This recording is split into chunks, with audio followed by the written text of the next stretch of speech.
I wish I was an alien at home behind the sun. I wish I was the souvenir you kept your house key on. I wish I was the pedal brake that you depended on. I wish I was the verb to trust and never let you down. I wish I was a radio song, the one that you turned up. I wish. I wish. This week we're talking about Pearl Jam's fifth studio album, Yield. Welcome to the Essential Albums podcast, where three guys from 85 have a conversation about some of the biggest albums ever and forgotten favorites from yesteryear. We dig into an album's place in culture, discuss its merits, and decide if a record holds up and is worth your time. Of course, we get into a lot more than that, so join longtime friends Ryan, Denise, and Gordon as we dive into some of our favorite albums and relive some of the classics. All right, so this week, Yield, guys. Pearl Jam, we've jumped a year into the future. We have. 97 to 98. Exactly 1 year. Yeah. Was that on purpose? I don't, or was it just coincidence? Coincidence, I think. Yeah, I think it was a coincidence. Maybe because we were born in 85 or something. I don't know. Yeah. I was just trying to line up two episodes where it was like two bands from when we grew up that had long careers that are still like around. True. Yeah. Just so kind of compare and contrast a little bit, maybe if we want to, since we just talked about Radiohead last week. But perhaps it's up to you guys if you want to bring it up. We'll see. And now the seeds are planted. Yeah. So I guess for a band that it has been described as the most popular American rock and roll band of the 90s, we certainly picked an album that's a little bit further down the line, their fifth album. Mm-hmm. So I guess I'll kick this off by asking, what's your relationship to Pearl Jam? Because it seems like an odd pick given everything that's come before this album. I guess I can kick it off since I was the one who picked it. Go for it. For me, Pearl Jam was... So when I first was like getting into rock music, like I've mentioned many times, like in the mid 90s, like through Much Music, those songs from 10 were, Alive, Even Flow, Jeremy, there were regulars on Much Music. So I became a fan of Pearl Jam amongst Nirvana, Smashing Pumpkins, everyone else. And I got 10 through Columbia House, how I got a lot of those early albums. But I never really followed them as close as other bands, but purely because of their whole not releasing singles. Like growing up, especially being like a kid of Much Music, I just didn't hear them very often other than those songs from 10. So I owned 10. I didn't have Verses. I didn't have Vitology or No Code, but I was aware of them. I knew some of the songs from the radio, but it wasn't until Yield came out where I was a little older, had some, like my brother had money, so we were buying CDs at that point more regularly. So we bought Yield. My cousin had it as well, so we were just listening to it all the time. And that's kind of when I became a fan. And pretty much after that is when I was more or less keeping up with them.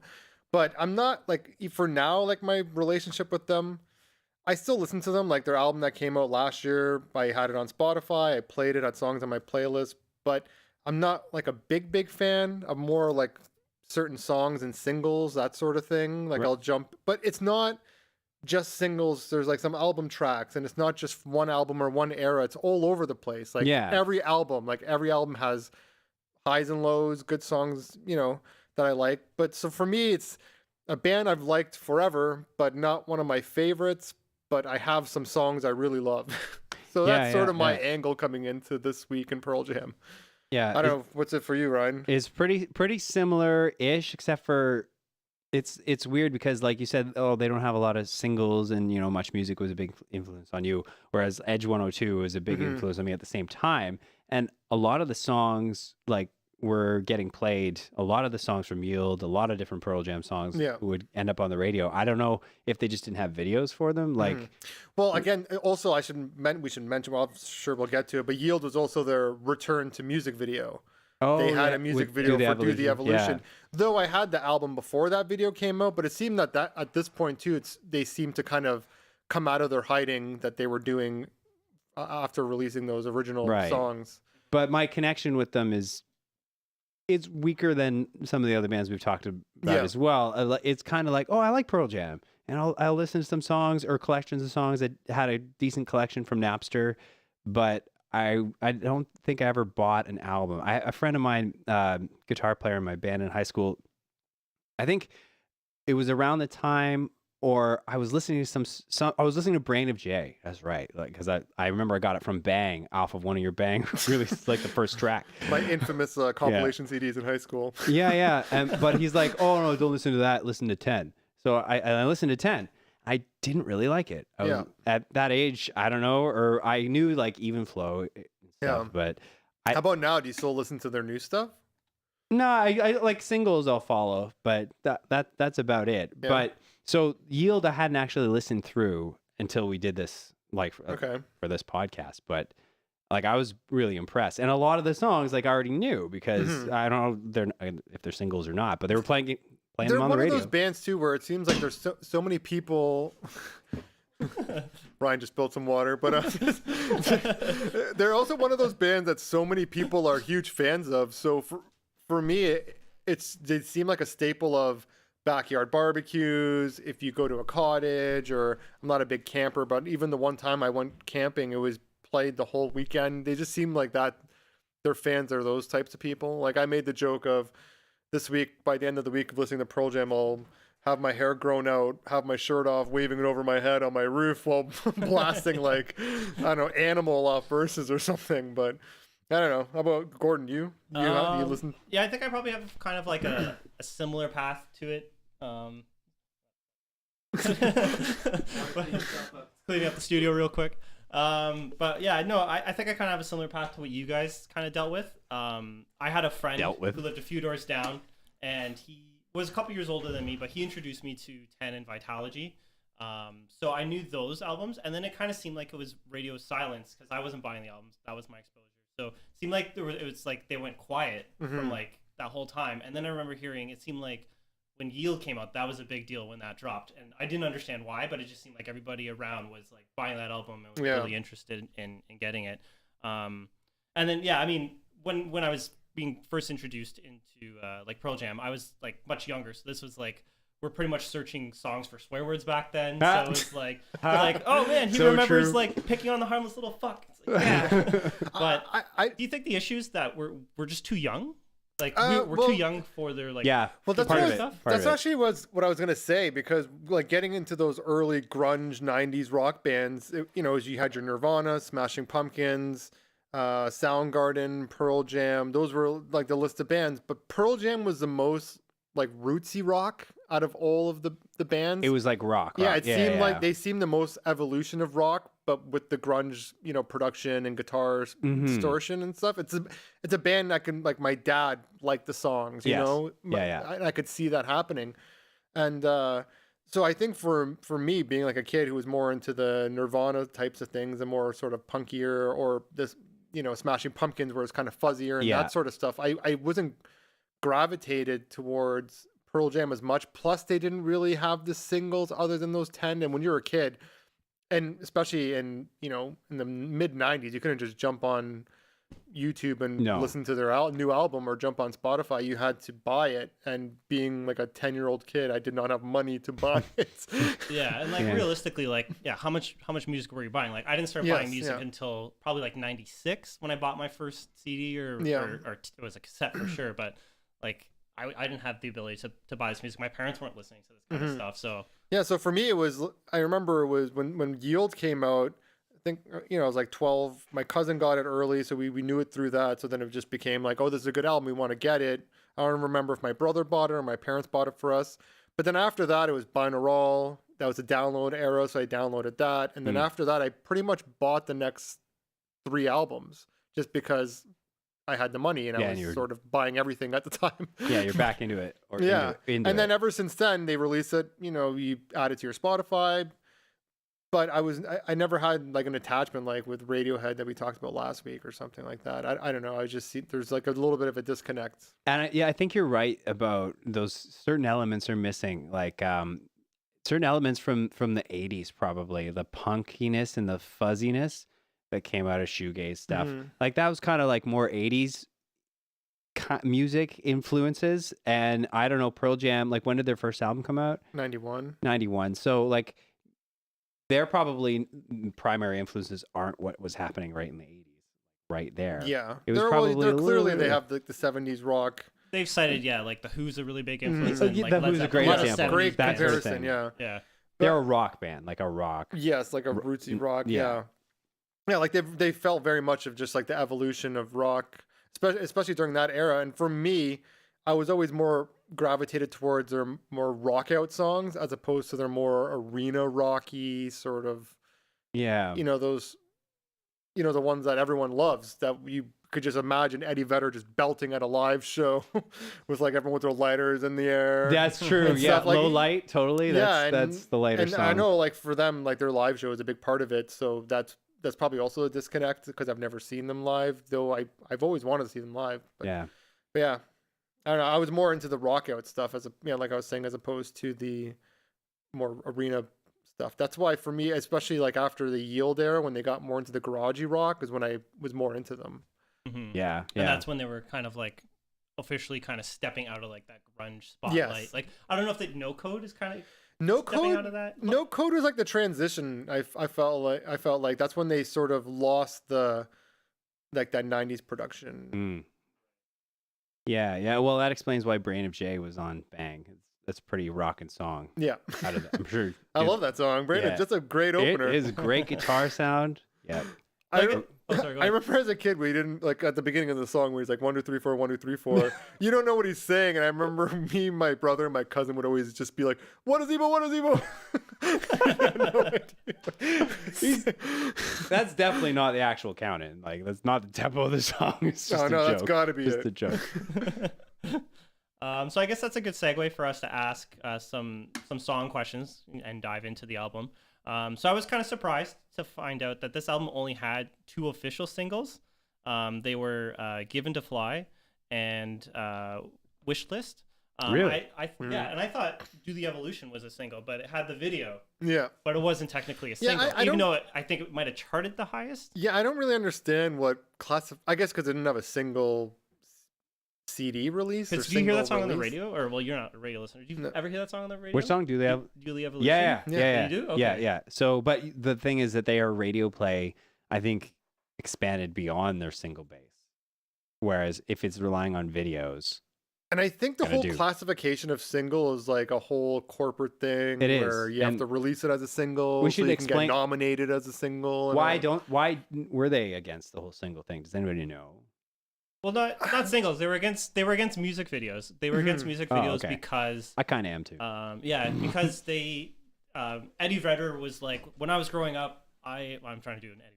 When I, When I was basically, like, growing when I was growing up, he's like, I would just listen to music. It was before MTV. I would listen to records, and I'd be sitting in a room alone, close my eyes, and just listen to music. And the images that would conjure up were my own. Yeah. So he's like, I don't want to influence people's listening with Totally. music videos. I That's hate why they're against yeah. music. Yeah, I get it. I totally get and it. Also, off of 10, it's only really Jeremy that has a video because Even Flow and Alive are live versions of Yeah. the song. So Mhm. you would get that at a show anyway. Yeah. I totally agree. I hate it when people show me a song first to show me the song, but show me the video because it's like I can't evaluate the song separate then from the video. It's happened so many times where, especially in that Much Music years, the MTV generation, Mm. where you would see a video and you're like, you're not really feeling it.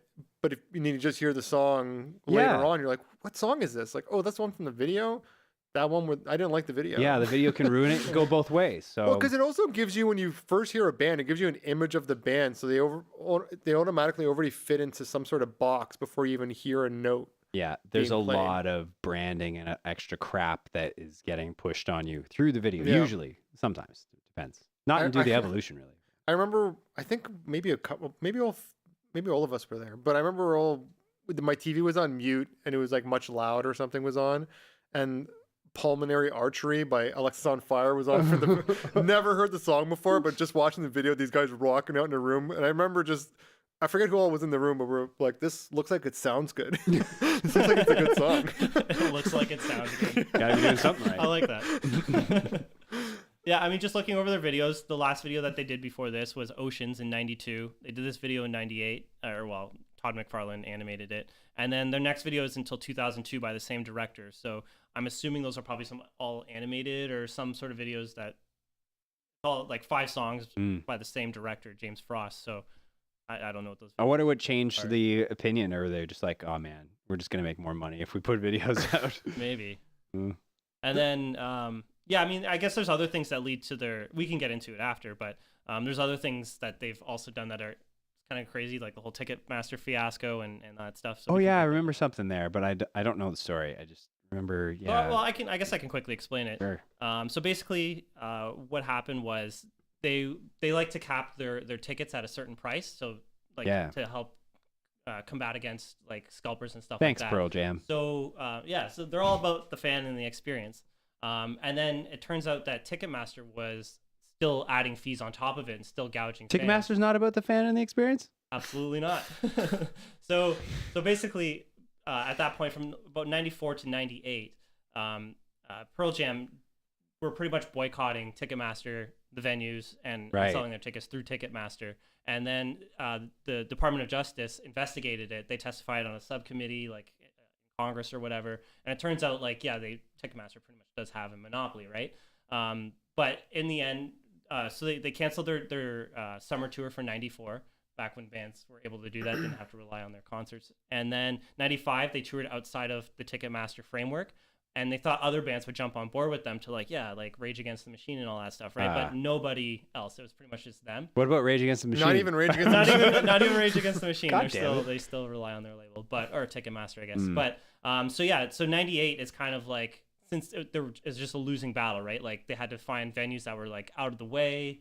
It was harder for fans to get tickets. It was really kind of just taking away from the experience. So 98 with this album, they finally were like, okay, we're gonna reluctantly like go back and work with Ticketmaster. Man, So that's when they more or less started touring again, like on a grand level. So I think that could be another reason why Yield was such a So they lost. big album. Yeah. Beaten down by the man. And Ticketmaster's still winning all Yeah. these years later. And it's the Yeah. same bullshit. They're always Yeah. stronger, I guess. They probably got a bailout.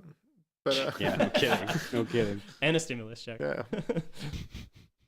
So yeah, I mean that's kind of like the short of the whole Ticketmaster. So from 94 to 98, they were pretty much like off the grid in terms of like. So when they were recording this album and everything, they were not touring that much. Not playing that Yeah, much. so apparently I think it was the No Code album.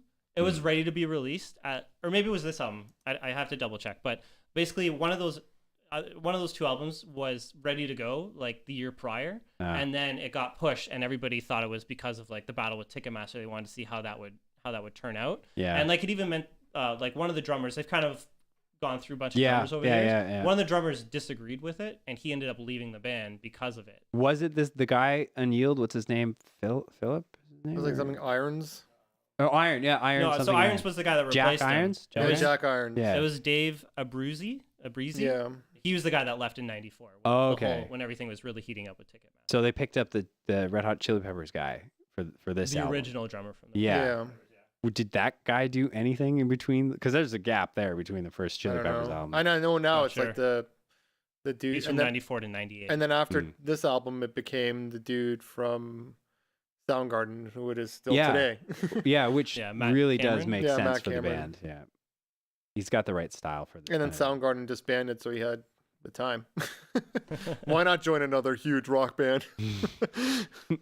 Yeah, I remember. I think it was for him when he joined the band. He like had to get ready for their show. It was like I think a few weeks before they were about to like go on their summer tour, and so they're like, "Hey man, what are you doing this summer? Can you like come work for us?" So like I think he said like in like 2 weeks he had to literally learn like 80 songs like Jeez, yeah. quickly as he could. But then he ended up getting along really well with the band. They tried to make things as easy as possible for him, and apparently everything kind of worked out. That's good. Maybe It was kind of crazy. 80 songs in like 2 weeks. he got okay. I don't know if you guys followed the writing credits for the album, but he has one writing credit, and it's the Yep. weirdest song. It's like Well, because that song is all just like percussion. drums. Yeah. I kind of feel like they were just like, all right, sure, we'll give you a song of the album too. Put your weird song in the middle. So another kind of weird tidbit about that is with the previous two albums, Vitalogy and No Code, it seems like Eddie Vedder was like kind of a tyrant with the recording.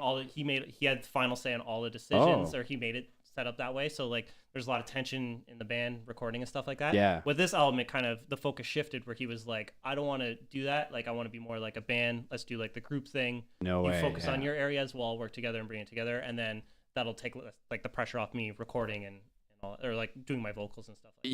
Yeah. I mean, that's like when you look at the writing credits, it's like almost evenly split amongst band members and spread out on the album. So it's like nobody's songs are clustered. It was Yeah. clearly an effort to be like egalitarian, and everybody's. I think Eddie Vedder only has one writing credit, Wish List, I'm pretty sure. Yeah, and it's funny. I mean, just to kind of compare to last week, like you look at a band like Radiohead, where it was like Radiohead does the music.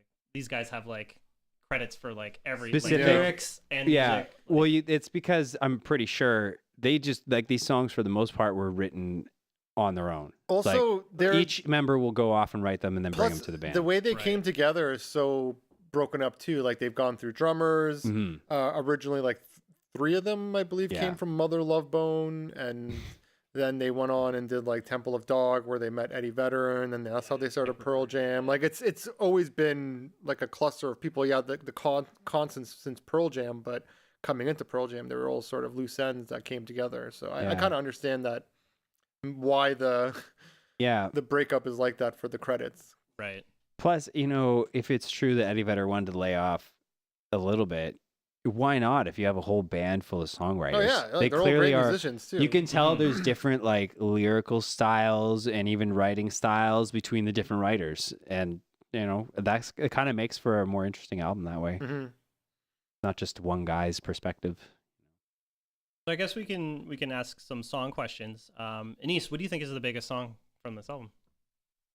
Gotta be. I know, like reading, I guess, like Given to Fly was like the big single when it first came out, and I remember getting a lot of radio play hmm because I remember that was like the song I had heard before I heard the album. But it's got to be Do the Evolution I think at this probably point. staying. Dude, Yeah, yeah, power. I agree. that seems like a huge staple and just a song that's like universally loved by everyone, not just Pearl Including Jam. Eddie Vedder. It's his favorite song from this Oh, album. is it? Yeah. Mine too. Yeah, Jumped the no, gun on I that. agree. I mean, I think is it your favorite song? We just hit two questions with one stone. Yeah, I'd have to say With it is one my song? favorite. It's my favorite song. One of my favorite songs on the album. I just one of the standouts for me on that track is the vocal performance. Yeah, Just- it's it so seems like awesome. The yeah. band is just sort of has like they're in the zone, just kind of rocking out, amazing riff and all that. But and then Eddie Vedder just slowly losing his mind as the song is going, and then by the end he's Yeah. just screaming his head off. Just like howling. Yeah. Well, he's supposed to be playing this character who's Yeah. a total jerk or whatever. Whatever, man. Survival of the fittest. Yeah. And there's like distortion on the vocals like through the whole track. It's meant to sound really raw, and it's like he's just an asshole, but he's making a point. Yeah. Social Darwin. And it's like the first other than Brain of Jay, it's like the only other just straight just rock out Yeah, song from yeah, top yeah. to bottom. my two favorite songs off the album. Again, told you the rock Rock out outs. That's song. what one Rock of their best. That's what they're best at, in my opinion. I think I pretty much agree with that. Is this like the first one of the few songs or the first songs where it's like his vocals are distorted? Because it always seems like he's got very clean Yeah. vocals. yeah. And this one is like totally different. Actually, than I what you're can't used Well, think to. that's like the production all over. Because even when you listen to those early albums, you get a lot of that.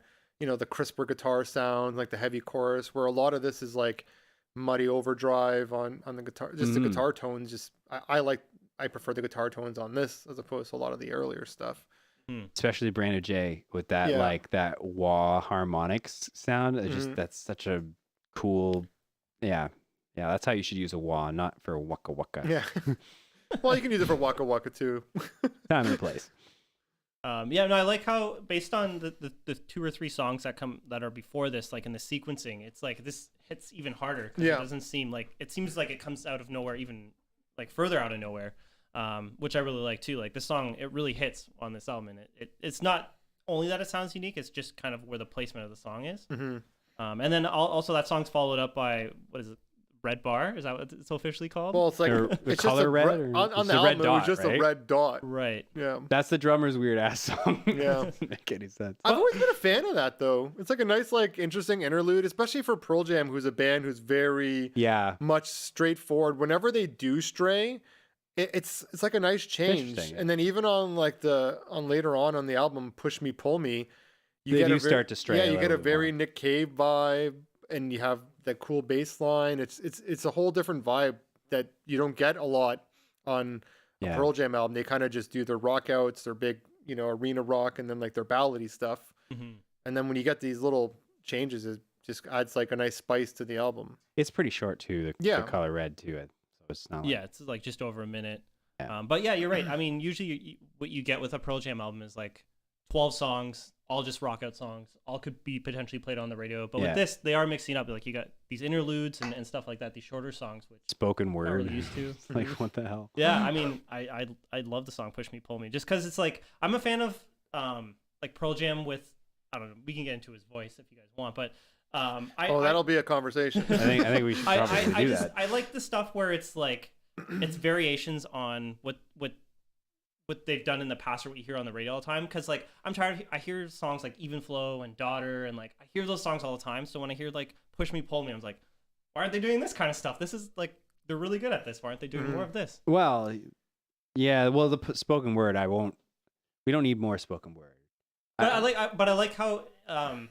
how it's spoken word, but it's like it's got the backing vocals where it's like the push Yeah, me, pull me. yeah. The Kinda chorus is offsets nice. The it, chorus right? is Like, nice so it's too. a Yeah. good mix together. So No, I like that. I come from the world of like Tom Waits and Nick Cave and stuff where this is just normal. Those kind of like a reference yeah. to that. I'm usually turned off from spoken word, except for my friend Jen Pigeon. She's really good, but other than like, usually I'm just not moved by it. I don't know. Yeah. Seems kind of awkward. Yeah, I can see Just that. sing some notes, damn it. I don't know, especially for a guy where like Eddie Vedder, you're so used to hearing his voice. If that, I mean, do you guys want to talk about his voice now, or do you want to talk? Sure, we should talk about his voice. What do you Yeah. got to say about his Okay. voice? Okay, let me scroll in my notes. Well, here. I'll just say like the whole his voice sort of became a thing, especially in the early late Yeah. 90s, early 2000s, I guess. It really copied. Yeah, everyone was sort of copying, and I even remember kind of right off the hop, Pearl Jam came out, and like a year later, or maybe even like the same year, is when Stone Temple Pilots came out. Yeah, And he that. had the whole sex type thing and plush, and he had the same sort of voice. And he got people were saying, oh, he People, sounds yeah, like yeah. Eddie Vedder, and then he lost it On immediately. Purple, right? Wasn't it? I'm pretty sure it was that album, or maybe. I forget the two first albums, which one's Purple, and I always mix them up. I'm sure. I thought it was Purple, where his like voice changed, and suddenly he's like singing a little bit higher. And Yeah, which I don't know. I like. It- I like Stone Temple it's Pilots. cool that you could pull that off. It's weird. Like, I don't know what the reasoning behind. I do like But STP's later voice. Like, I like. But he would still kind of go to that voice. I think it was just sort of his Occasionally, voice yeah. had a similar cadence at certain points. Whereas later on, fast forward to the late 90s, early 2000s, when you get into Nickelback, Creed, Oh my Puddle of god! Mud, It just like blew up. yeah, Default, Theory of a Dead Man, just everyone was using the voice to the point where like you put on a rock radio station, you're like, these are just a bunch of copies of Eddie Vedder who don't even sound good. These songs are usually not good. And it's just some guy singing like this. That sums it up right there. Yeah. Yeah, what the hell? Why was there such a delay? It's not like it was a new fad to be like Eddie Vedder. I guess it's people who grew up liking Listening, yeah. Pearl Jam.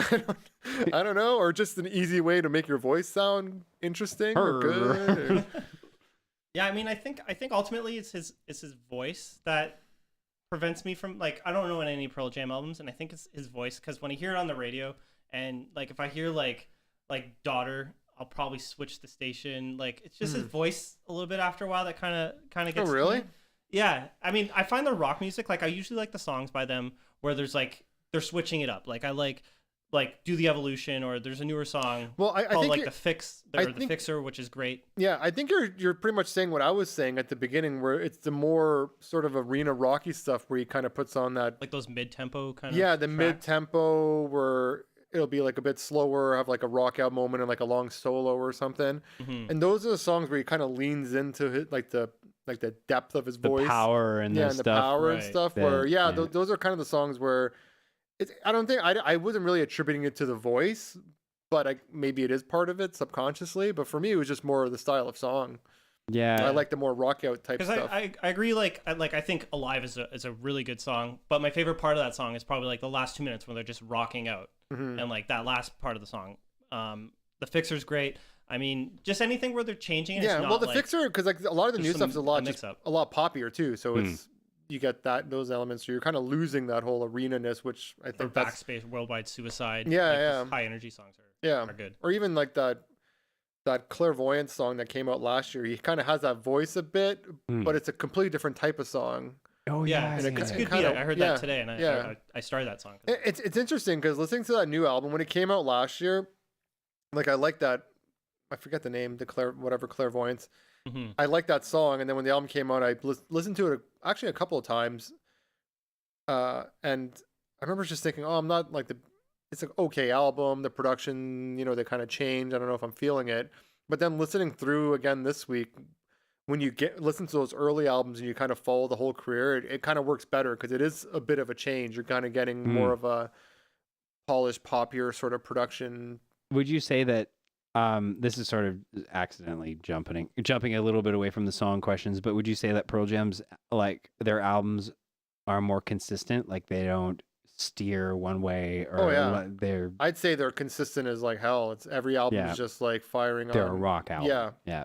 Rock album. Almost to like a fault. Like it's just it almost is to a fault. Like it would almost make it more interesting if they had a bad album.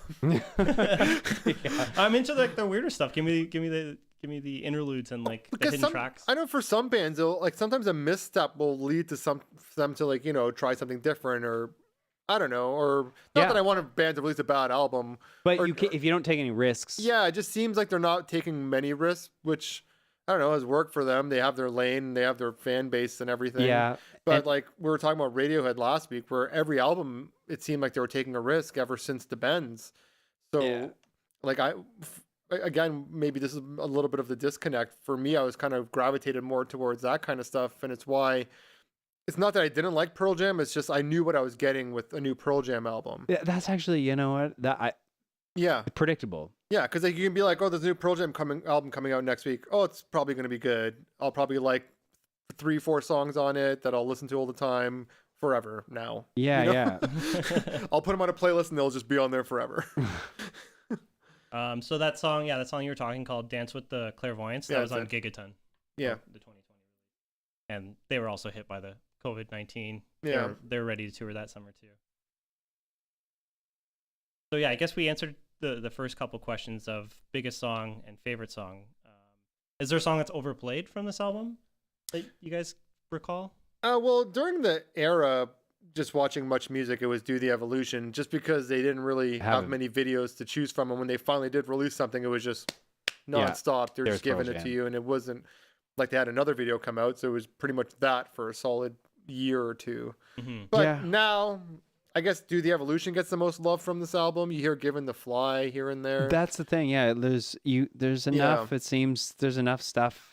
Maybe because they didn't have the singles, like nothing really gets pushed too hard. And Do the Evolution is a weird song, so it can't get pushed too hard. And I know for me, since I'm like I'm a big Brain of Jay fan, so a lot of times I'll throw Brain of Jay and let Faithful and No Way play out. So I'm listening to those songs a lot for me personally. But I guess I personally overplay Brain of Jay. Yeah, actually, just because I like it so much. Even in this past week, I've probably listened to that and Do the Evolution more than any other song.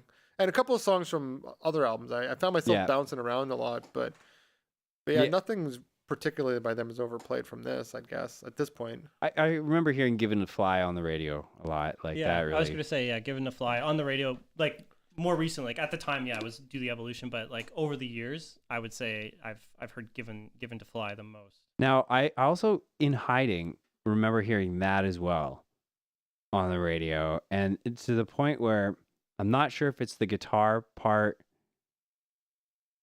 like if it sounds similar to something else, or if it is that is iconic. But there's something iconic about that guitar part. Well, for me, I thought it was like it's not a bad track, but I thought it was out of all this whole album, that was the one that was the most reminiscent of their earlier stuff. Interesting.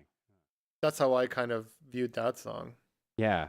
It doesn't sound like anything else. Like this isn't, or is it just this that I remember? Maybe it's just this. I couldn't think of anything specific, but I find that happens a lot with me with a lot of their songs, especially in that early era where you'd hear a song from Versus or Vitalogy and be like, "This sounds like a song, it's like another song from 10," and you'd kind of go back, and I guess it's similar, but not really. It's Maybe what keeps the band consistent is like they hit a spot where people are contributing like equally, and whatever that mix is just the mix, and they don't want to like stir that up too much and end up with a bad album or a broke up band. I don't know. Mm-hmm. Just a thought. Yeah, no, I think we mentioned last week that it seems like Pearl Jam kind of does have a sound or something like that. I don't know. Maybe it was in a different podcast. So I mean, I totally agree. Like after a while, you kind of mix up the songs. You're like, like the fourth or fifth track on like an album, it can be interchangeable on other albums. Yeah, like a little I bit. did like this a lot more than what I remember from listening to 10, but I don't know. There's a big gap of time in there. Yeah. Mhm. Yeah. No, I found this album. Yeah, the first listen through, it was I was like, oh, I remember this being better. Actually, the first time I threw it on Oh, really? at the beginning of the week, but then when I sort of spent the whole week with Pearl Jam, this album was starting to stand out. It's like, oh, okay, maybe I don't know, maybe it was just when I listened to it wasn't a good time, or just coming out of a week of Radiohead, it was too different or something. I don't know. Maybe the last time you listened to it, you just put on Brain of J like 100 or maybe times. I think it was just remembered different in my mind than when I played it. I remembered it being more like a typical one of their earlier stuff. But Okay. then when I was listening through like this week, I had so many memories just sort of come back from like that Yield to Riot Act. I was pretty consistent in listening and buying those albums a lot. So that was Yeah. like my era of Pearl Jam that I listened to the most. So I'm like, okay, I just needed to get this like feeling back, I guess, or this era back, or this music back in my life. Yeah. Now I know this song isn't on this album, but came out around the same time. Do you ever like lump like Last Kiss in with this? Because that was 99. It was kind of like What year did Last Kiss come out? 99. I never that's right after I it. never Yeah. lump it in with this. I think because it was so disconnected and it's a cover, and I feel like that's their weirdest single. Like, I mean, compared to their other stuff, it's not really weird. yeah. Very Mhm. pleasant. But like, as far as Pearl Jam goes, doesn't sound like. It was like a cover of like a 1950s Yeah, rock yeah. song. Yeah. I know, so that's like a little bit unusual for Yeah. just a straight up Yeah. arena For rock that, band. for that song I read, they like recorded it in like between a sound check. They just whipped it together in minutes, and then they released it part of their fan club Christmas album. Yeah, But then it just blew it up. picked up, and they're like, okay, you need to release this publicly. God. And it ended up becoming their biggest single. Most like, overplayed number 2 song. Well, I on Top remember Billboard. when I used to DJ, I remember my one friend, she was like, can you DJ like my dad's 60th birthday party or something? Yeah, I think it was 60th or 70th, something like that. Interesting. And I gig. was like, okay, like I have like a bunch of classic rock I can throw on and stuff, because that's all she really wanted. I remember someone coming up to me and they're like, do you have Last Kiss? But they wanted like the original or some other version of it. I'm like, I don't have think access so. to Wi-Fi. So I'm like, give me a right now. second. Then I'm like, wait a minute. I have freaking a CD in the car with Last Kiss Oh. on it, but Pearl Jam Pearl Jam, version. yeah. So like, I'm like, I think I can play it. I ran to the car, grabbed the CD, came back and played it. That's Yeah. that's interesting. Yeah, I found that it was weird that they asked for that song The original specifically. version? Yeah. Was it an old guy? Yeah, they're Okay, old guys there. So maybe it was a hit back in the day. Yeah. So, like, was the CD the No Boundaries benefit for Kosovo? No, I think it was just a burn. I think it was just Bang I think it 7. was just a burned CD I had in the car. Okay. That was I remember was I got on there. that CD. I never bought it, but I got it from the library because I remember like that single. But there's a good mix. There's a Butch Vig remix for Freak on a Leash, the Korn song, and it's Really? a pretty good remix. Yeah, Cool. Nice. I came for the Last Kiss and I stayed for the Korn, the Butch Vig. I'll check it remix. out. But jump back to Given to Fly. Have you guys ever heard Going to California by Led Zeppelin? Because No. it's pretty much like a sequel to it. Oh, really? Yeah. Because it is very narrative. So I was wondering what if there was more to the story, or if it was Yeah, like because well, musically, like if you listen to the Zeppelin song, it's a lot of the folky elements that you get in Given to Fly kind of come from that, but it's sort of a change. Like you have the spacey guitar sounds and yeah. it kind of rock the explosive chorus, which the Zeppelin song is just more of the kind of a folksier Yeah. thing going on. But yeah, very similar sounding. But not lyrically.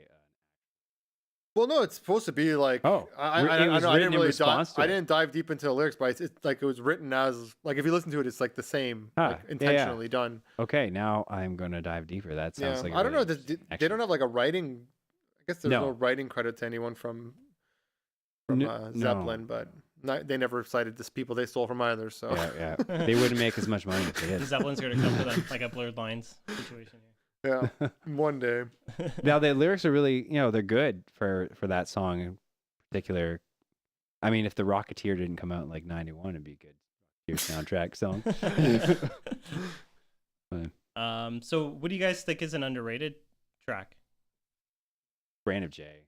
Brain of J is like so good.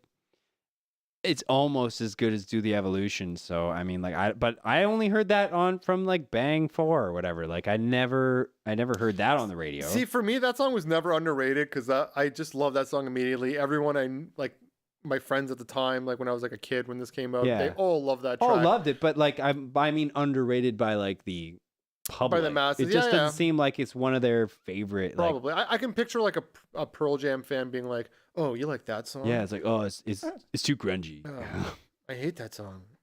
That's Yeah. when they were getting weird. I was thinking Oh, more okay. like for under. Well, sorry, did you?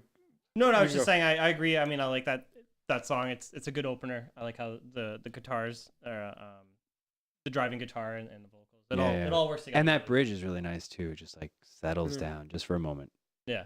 Yeah, Yeah. into that solo. That's But great. yeah, why wasn't it a single? Oh, there's no single. No singles, but no, I was I had Push Me Pull Me as underrated because I imagine a Disagree. lot of Pearl Jam fans probably just skip it or don't like it. I have Skip beside it on my. no. And then I had All Those Yesterdays, the last track. Yeah, I like Kind of the a way that change. song It's comes a in. change of vibe, and I don't know. That song, okay. And being at that, I always feel like if a song's at the end, I always feel like they might be skipped because they're usually longer and slower. And Yeah. Okay. The guitar sound on that, like, it sounds like they literally plugged a guitar into a computer in the late 90s. It's like 8-bit. Terrible sounding. I don't know. But it kind of creates a cool contrast as everything else comes in over top. yeah, and then you have the secret track after it, Yeah. which is called Hummus or Hummus. Yeah. And when you listen to it, I see why it's called that, and I am offended. Let the record show. Let the record show. Let's cancel that song. No. Yeah, no, I like the repeating riff on All Those Days. It's pretty interesting. And I think is there like a horn in that song? At the in the middle? I feel like there's like a horn or something that comes in and then it ends on the backing vocals before it gets to the hidden track. Yeah, there's Yeah, some yeah. extra stuff. Yeah. Yeah, So there is any some- of that stuff I always welcome, especially with Pearl Jam because they seem to be like the traditional. They kind of are. rock They band are. It's instruments. like They're in lead that box. guitar, rhythm guitar, that's why- bass, Like there's drums. you'll never find piano on a Pearl Jam song. Or, Well, you do later on. That's the Right, change okay, that yeah, you got yeah, with after this. with this. I remember on the self-titled, the guy pretty much joined the band. The guy who was playing the keyboards. Oh, cool. Yeah. So, yeah. Yeah. For my underrated, I had Push Me Pull Me as well. I remember when I first heard this album. I mean, the first time I listened to this album was probably about 10 years ago. I was joking with you before earlier this week. Generally, when I listen to Pearl Jam, I listen to a lot of the radio stuff, so that's kind of what my exposure. And then I understand like everybody respects this band. There's like an insane following with this band. So about 10 years ago, I'm like, I'm just gonna listen to everything released at this point, all the studio albums. So I did it, and it took me like the week to do it, or however many days. So this it seems like every 10 years I'll come back to like the discography and just see what they've done. Seems like a real chore. I mean, Everybody else I know, likes it's, just them. it's such a weird way but to I like. feel like I have to listen to them out of respect because But, like, They are widely respected. but you could just throw them on whenever. You don't have to listen to every song. I know, but I hear it on the by radio. them. They're on the radio like all the time, where you flip it Yeah. and it's like something that sounds like Eddie Vedder's voice. Like it seems to be Yeah. it seems everywhere. Yeah, Yeah. I guess that was a huge influence. So if you want to see where that Eddie Vedder voice came from, Yeah. but And it actually came from Cher. But no, I don't. I always felt that people who were big fans of Pearl Jam, like I could never communicate with them properly because I'd be talking with them, and I'd say something like, I love like Brain of Jay, like that's one of my favorite songs by them, and they'd be like, oh, you like Brain of Jay? It's like, oh, I love, and then they'll name some ballady song and be like, but it has to be the live version from like 98 when they were in Oakland. They played it. It Totally was true. great. And then they'll like throw in some random fact. They'll be like, did you know that Bodie and Point Break was based on Eddie Vedder? And then I'll never see that person ever again. That's awesome. So I mean, just to kind of add, So just I to couldn't. unpack. I just never felt like I could be a big enough fan because I had some friends that were huge fans. I remember I Yeah. went camping and the one guy was a huge fan. That's all he played all weekend. Like he just had the music cranked, just playing Pearl Jam. It's like okay. So is there a bunch of underground stuff that keeps this cult following? Like, Well, yeah, I think Alive? it's their touring and like Live I versions know and- they were at one point you could buy any live show they ever did. Oh, well, like you that could would- pre-order from their website and Yes. get it, and they have a lot of That's a lot of content. bootleg stuff, and they had a fan club that the 10 Club, I believe it's called, and you'd get like bonus discs like Yeah. with new music on it and stuff. So it is a cult. Yeah, that'll It's a create a cult lot you of pay cult, into, pretty cult much. fans. So Yeah, I mean, just to unpack a little bit of what you said there, there's a lot of interesting references. But yeah, I mean, just to like you're talking about the live show thing. Yeah, they've have official bootlegs. So from May 23rd, 2000 up until today, they literally professionally record every live show Yeah. and then release it to their fans. So that way, like, there's just more exposure. They want everybody, like, their fans to have maximum exposure to their stuff. Yeah, that's so, cool. I mean, I can totally understand why people would say that to you. Do you find Pearl Jam fans are similar to Tragically Hip fans? That's a weird comparison, but I feel That like is a weird really, comparison. I have the same sort of relationship with Tragically Hip. You know, like that's weird. I there's certain songs I really like by them, but I've never felt like I could be a big fan because I feel like their fans are Cliquey. not clicky, but I feel They'll like be if at I the don't same know parties. like every B-side and every non-single album track, you know what I mean? Like if I don't know everything, I'm not a fan. Yeah. Like I just feel like I'm out of it, and like I ended up seeing them live. I'm glad I did. It's on like Canada Day, a perfect time to Right, see yeah. them live and stuff. But I only ever really own the greatest hits, and your that's- favorites. yeah, your favorites, and it was a amazing album. And Yeah. that would be the same thing for Pearl Jam. Like I know they have that rear view mirror, but I was saying to you guys before the show, like after this week, I'm like, I need to make a Pearl Jam playlist so I have one solid thing I can jump to that has all my favorite tracks. Yeah, they're a jump around. Yeah, kinda they're band very for much you. a jump around. Yeah, no, the only reason I bring up Tragically Hip is because it feels like those fans are just like, you either have to know it all or don't know any of it. Like you're either in or you're out. And it seems Mhm. like the people who like Pearl Jam or Tragically Hip know everything about them, and they're just like, yeah, they're just dropping all this knowledge on you. about, Mhm. like, Brody from Point Break. I got this. I don't know if that's true. I think it is true. It is true. Yeah, I think that sounds really familiar. I don't It know seems for like sure, it's but true. it sounds familiar. It seems like it would be true. Is this just like the old school like rock and roll fan club thing? I get the feeling these are both like rock bands that you're talking about, like Gordon, It's- the Hip and Pearl Jam. Is it just maybe. like the style of like I think having it's a also fan the base? era. They're both sort Yeah. of like late 80s, early 90s, like crossover. Because Mhm. I know Politically Pearl Jam conscious. came out in 91, but they were Mother Love Bone in 89 Yeah. or whatever. So, you know, their influence is like of a different era than a lot of the other 90s bands. So you do get a little bit of a different flavor from them. Maybe, Yeah, I don't know. they seem like they came from an era when bands were a bigger deal. You know, Mhm. when bands were the thing, Yeah. and just like a little bit of hangover from that. Also, I know for Pearl Jam, at least it seems like this from the outside. I know a lot of my female friends love Pearl Jam and they love Eddie Vedder. Yeah. And he has that whole like sex appeal rock, like lead singer rock star thing, especially back in the day with the long hair, never had a shirt on, you know, that type of deal. But Yeah. yeah, there's that going on And too. Last Kiss. Last Kiss. But I feel like with Eddie Vedder, not to go back to his voice again, but I feel like you can, like even he's got that distinct sound. Like you can tell he's putting everything he's got Yeah. into it. Like I've heard some solo, like on the other week, I saw somebody posted on Twitter. It was just like the vocal only track from Alive, and it sounds amazing. Like you can see his Cool. energy, and it sounds Yeah. great. But it's just like after hearing it like so much, you're just like. But I understand like people respecting it. Chicks love that for sure. Yeah. I heard someone say once he has the best campfire voice. So like Yeah, that if would you, go- if you were go sitting over around well. a camp, like if you were sitting around a campfire and like you could pick any singer with a guitar to sit there singing, you'd be like, oh, Eddie Vedder. I think that's probably good. Yeah. Yeah. I feel like he'd probably pull out some old like this is a song by an old singer songwriter from 1947. Yeah, It's that seems what? like that He seems like he would know that stuff. He also, when he sings softly, we didn't really talk about this, but it's really nice. I actually like it. Yeah. Maybe more like it's. He's got like this fragile vibrato that almost feels like it's gonna break up a little bit, but doesn't. So Yeah. Mhm. yeah, that's Yeah. some of my favorite vocal performance. Yeah, like especially a lot of the stuff from like 10 versus Vitology when he would kind of do the more like arena rocky stuff where he'd do that with his voice. It sounded great. Yeah, I listened to just today. I listened to the Unplugged that was released, I guess, a year or two ago. I think And it was that's like pretty good. It's only like 35 I think it was minutes. like officially like released on Spotify like last year. Yeah, it said it was 2020, but I think when I checked on when I googled it, I think it's 2019. But Okay. yeah, it's that was pretty good. Yeah. I saw that was ranked like the number 2 favorite on Rolling Stone. Yeah, because Unplugged? they pretty much that MTV Unplugged. I think they only had 10 out when they did it, Maybe. and they rock out. Like they don't even like they play like even flow. Yeah, because well, they Or were with pretty acoustic rushed. guitars. Yeah. And well, and the bass player is just playing his regular bass. Like he's not playing an acoustic bass. Because I read for that show specifically, they were pretty rushed. They just got off the plane from their European Oh, tour, and they then. were like, okay, we got like a few days to kind of put this together. Here's our songs. Like they only had one album out at that point. So it wasn't like Nirvana where it was like, we know exactly what we want for the stage decoration. We're Yeah. not even playing our own songs most of the time. So totally different approach. Yeah. Yeah.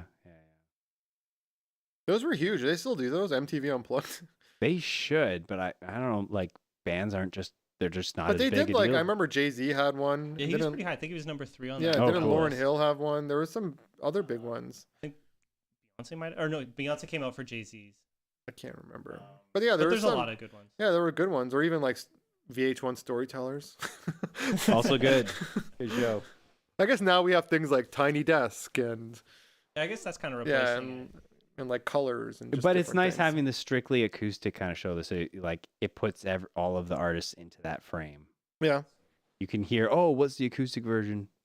From this band or whatever. Is there a song that you guys skip? Right? Or well, this is like a Yeah. jump. This is a jump round album for me, so it's not like I listen to every song every time I listen to Yeah. Brain of Jay or Do the Evolution. But the one song I'm not the biggest fan of is Pilot. Really? Yeah, where it kind of gets really bluesy. I'm just like, Really bluesy. I love it when you mean when the chorus kicks in? yeah. Really? Okay. Yeah, but I'm not really a fan of that. I don't. I love it when the chorus kicks in, and like the lyrics are interesting too. Like the story of like Pilot's dog or whatever, the dude who oversaw the execution of Jesus, or crucifixion of Jesus. Wow. So that's what it's about, and his only friend was his dog. Yeah, I don't know. I think maybe for me it's because I'm a big fan of the songs leading up to it, and then Do the Evolution is after it. So maybe I just don't have the patience to sit through mediocrity, like you guys do. But I thought that those lyrics, it made me look into the lyrics. Like I thought. No, it was no, that's cool. It sounds very like a cool thoughtful. song. Yeah, It's a thoughtful song. Who wrote that one actually? Now I'm curious. yeah. Pilot. It was written by Jeff Ament, the bass player. Figures. Yeah. Yeah, I think in the writing of a lot of this, he references just reading over the article, the Wikipedia article. He does reference like a lot of like poems or Charles Bukowski and other books and stuff like that. So it's in his writing. Like, I mean, if you dig deeper into the lyrics, you're probably going to be pretty happy with it. Fine. Yeah, they're very thoughtful. I mean, occasionally I was like, what the? Because I actually did a lot. I read a lot Just of give me lyrics. loud guitars. Scream. Scream for me. So Ryan, did you have a song that you skip on this album? Yeah, same deal. There's a few skip arounds. Red or whatever, the color red or whatever. Like I listened to it the first go, but then after that I was like, all right, it's kind of cool. It's like funny. I'm a drummer and I skipped the drummer song. It's only a minute. Come on. You don't have a minute? What else? Yeah. I'm in a hurry. What else? I probably push me, pull me. I have skip written beside it, so if I were to be honest, I would probably skip those two. That's Which is another. weird. It's That's like the another weirdest one. Jeff Ament. He wrote the music for that. Oh man. Really taking a beating, but For me, the song I had was "Given to Fly," just because I've heard it most recently on the radio. I thought you were gonna say Low Light because it's Low written Light? by Jeff Ament. Oh crap. Just round it out. That's a good song though. I That like is a Low good Light. song. I mean, if I was skipping around, let me just see here. If I was skipping around, some of the other tracks I would probably skip would be. I get Pilot. I probably would throw in there just because I want to get to Do the Evolution that much faster. MFC. I'm not. Do you like MFC. I might The What does opening that of even mean? bypass. the opening of MFC kind of reminds me of like a Sonic Youth track, Interesting. and then even you get like the kind of quick pace of it. I just don't like when like a guitar riff and the vocal melody are exactly the same. Kind of gave me a Ozzy Osbourne kind of thing. No. Yeah, Black Sabbath, no thanks.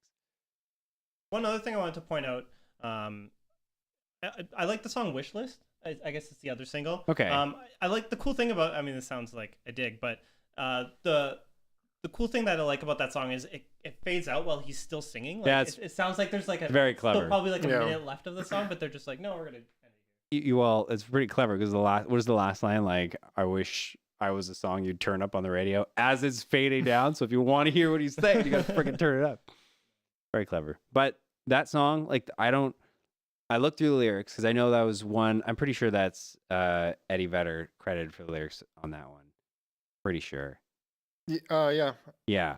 And it just didn't make sense. I'm like, what is this wish? This is literally just a wish list. Like, Yeah. it's just a random, there's no connections here. I don't know. I like the track though. It's nice, Yeah, it's chill. good. I It's a love nice the guitar. song. The guitars sound beautiful Yeah. on that one. Yeah. Yeah, Nice I guitar prefer it tones. over Given to Fly. Are there any other songs that you guys want to talk about before we move on? Anything that we didn't Given mention? to Fly is definitely better than Wishlist. Come You on, like you're it? just gonna Well, drop that right there. I Given mean- to Fly's got a better story. It's apparently a sequel to a Led Zeppelin song. I know. Well, I mean, given the additional context, maybe I won't skip it. I'll Yeah, respect it, Gordon. I'll respect it. I'll Like, you listen know to how Led Zeppelin every song, 10 and years you listen to Pearl Jam, you should make sure you listen to that song every 5 years. Yes, then yes, I'll cue it up. twice. So it's the first track, and then I'll work my way through. Start the album at track 1 again. But yeah, we mentioned Low Light. I like that track too. It's Yeah, like, that is it has definitely- more of like the roots rock kind of folksy sound, but Yeah. it's a good change up on this as opposed to like every track being this. I was immediately taken to like an arena with a Mhm. bunch of lighters, like Yeah, in the chorus. because That's they're literally so what good that's at it. for. So when yeah. they return to it, it's like this is great. yeah, Mm-hmm. It's almost like they're so good at it that they like on the early albums you're just so exhausted with it because yeah. they're just hitting you with like a different one, like left, right, just so many. I guess like One coming after from where another. we're coming from, because like when we're listening to this weirder, grungier, dirtier, reaction against Yeah. rock and roll music or hard rock, for us it can be grating if there isn't something weird. Different, Like, yeah. although those are the two songs that I skip, the weirdest songs, but whatever. Well, because maybe when you're in the zone for Pearl Jam, you don't want the weirdness. That's You true, kind of want yeah. to rock out. If I wanted Radiohead, I'd go listen to Radiohead. Yeah. Yeah, exactly. So I guess we can move on to the album art. I didn't own this album, but you said you bought it, right, Anise? Yeah, I had it or have it. It's somewhere in my basement in a box. And I got to bust those out so I can like show them off. The CD ones, the CD The versions. CDs. Yeah. But this one was like a cardboard one. And I believe like where it said yield and you pulled it out, like it came out with the booklet, the yield sign. yeah, yeah, Like cardboard- it was a cutout. I thought the cardboard cases came later still. like No, in the it was 2000s. there. And then the booklet had all the lyrics, I believe. But yeah, I had like the yield sign on the front. Mm-hmm. It's classic. Yeah, I definitely remember being a cardboard case because whenever I see this album at like used record stores, it's always Oh, beat to okay, yeah. shit. Yeah, it's always beat up. That But yeah, was no, pretty it's rough. like you can even see in the picture where the yield is like a cutout. So when you pull it out, the yield. Oh right, yeah. yeah, I totally forgot Yeah. about that. Yeah, because I read when doing a little research for the album art, isn't it you pull it out and it's like the sign's in the middle of an ocean, Yeah. and then but the cool thing that I always thought, and I guess this is exactly what they're going for, was like it's just a yield sign in the middle of this like field in the middle of nowhere. Like you don't see what's before the picture, so I mean maybe there's roads merging there, who knows? But it just seems like it's like this wide open Yeah. road. Why would there be a yield Yield sign? for what? Yield for what, right? So I mean that's exactly what they were going for, and this album was nominated for a Grammy for Best Recording Packaging. Oh, okay. Grammys. Something I know this was like I kind of got into this today for whatever reason. I was sort of looking at where they charted because I just assumed like older albums charted at number Yeah. one. So I looked up yield and I'm like number two. I'm like, what came out that would have beat it? So I go look and it's the Titanic soundtrack. Oh. Spending its 9th week at number one. But then the thing I found interesting was the albums that I assumed would have gone one didn't, whereas the albums I assumed wouldn't have gone, like 10 and Yield went number two, whereas like Versus, Vitology, and No Code went number one, which Really? had no Yeah. singles. I don't know, it was just kind of Yeah. off. And then the newer stuff, I don't know, it was just very odd. It was all backwards. Yeah, it's really interesting how like some of these songs charted, like Low Light is on different charts, like 13, 14, but it's not a single. Like, how do these things get picked up on like billboards. Well, because I think they're Pearl Jam just a kind of band where they're so big that you can play any of their songs on the radio. DJs are just like, yeah, here's a kind of like cool now, version. when you hear like a Pearl Jam song now, or even like Nirvana or Smashing Pumpkins, like any of those now kind of classic or modern rock, modern rock, they I feel like you can just throw any song. Yeah, you'll Like, hear just an album track on the radio. You're Yeah, like, oh shit, like they're a favorite. playing whatever. Plus, like fan favorites will develop over time. Yeah, especially a band like this who's like their fan base is so hardcore and they tour so much. There's probably like live favorites that I don't even know because I've never seen them live. But I mean, it's crazy. Just going back to what you were saying about 10, it's crazy that album went diamond and it would never hit number 1, and it's their debut. It's just yeah, that's a lot. Like, so I mean, I guess. Well, there's a lot going on in like '91 because wasn't it Nirvana took it from Michael Jackson, so you're kind of competing with some giants there. That's true. For the number one. both Did of the them Nirvana album come out like later in the year though? Yeah, but it was Michael Jackson like before that. Yeah. before that. Yeah, and 'cause he I was like remember- for so many weeks, and then when Nirvana came out, they're like, "Who the fuck are these guys to like take down the king of pop?" Yeah. Yeah, because there's like that classic story of so many Michael Jackson records getting returned just for like the Nevermind. That can't be true. I want this one. I had both. Yeah. So I guess we can ask some general questions. How often is this album in your rotation? Well, the actual album, like from top to bottom, probably very rarely. But to jump back and listen to Brain of J and Do the Evolution, Given to Fly, Faithful, like certain tracks I really like fairly often. So Like do you whenever. make like your own playlist when you're listening to them, or you just scroll through like Well, most popular? I have. Well, I was this week. I'm like, I should probably put together just like a dedicated Pearl Jam playlist because I don't know. I don't know. I had a really good time this week listening to Pearl Jam. But Wanna condense no, I that. have like I have a '90s one where like a '90s playlist that has like a lot of, Pearl Jam, Stone Temple Pilots, Nirvana, that kind of stuff. And I always I change up the song so it's not always the same song. So yeah, so maybe it might be Brain of J for a while, then it might be Better Man for a while, it might be whatever. Yeah. From just different albums from Pearl Jam. But yeah, these are regulars. There's regulars from this, but they top to bottom very rarely. Yeah, same thing with me. There's Brain of J and Do the Evolution, probably the most of. And actually, even though I like Do the Evolution the most, it gets played on the radio, so I don't like forget about it and then go back to it. But with Brain of J, since it's not played anywhere, Yeah. it's like I rediscover it every time. Like, oh yeah, this song's so great, and just crank it up. No, they're one of those bands that every time I do go back and listen to an album, I feel like I'm rediscovering like 2 or 3 tracks. Like, oh shit, I forgot about this one. Yeah, Oh, yeah. And this if you one weren't a too. huge obsessive fan back in the day, there's probably some fresh stuff. Definitely is for me. Yeah, I hear a lot of them on the radio. I might have mentioned that earlier. I hear a lot of. They're like a staple. It's They're like very Foo Fighters, radio Pearl friendly. Jam, Yeah. like, That's why they're we had all guaranteed to those hear 'em. default That's how I Creed hear 'em. bands and all that. Yeah, all the follow Puddle of Mud and all those follow up acts after. But and then like I said, every 10 years I'll revisit their discography. I don't own any of their albums. I've never really had an urge to be like, hey, I should just like throw on this one. If I did, I'd probably just do like if you posted a playlist, I might listen to that because we tend to like a lot of the similar songs.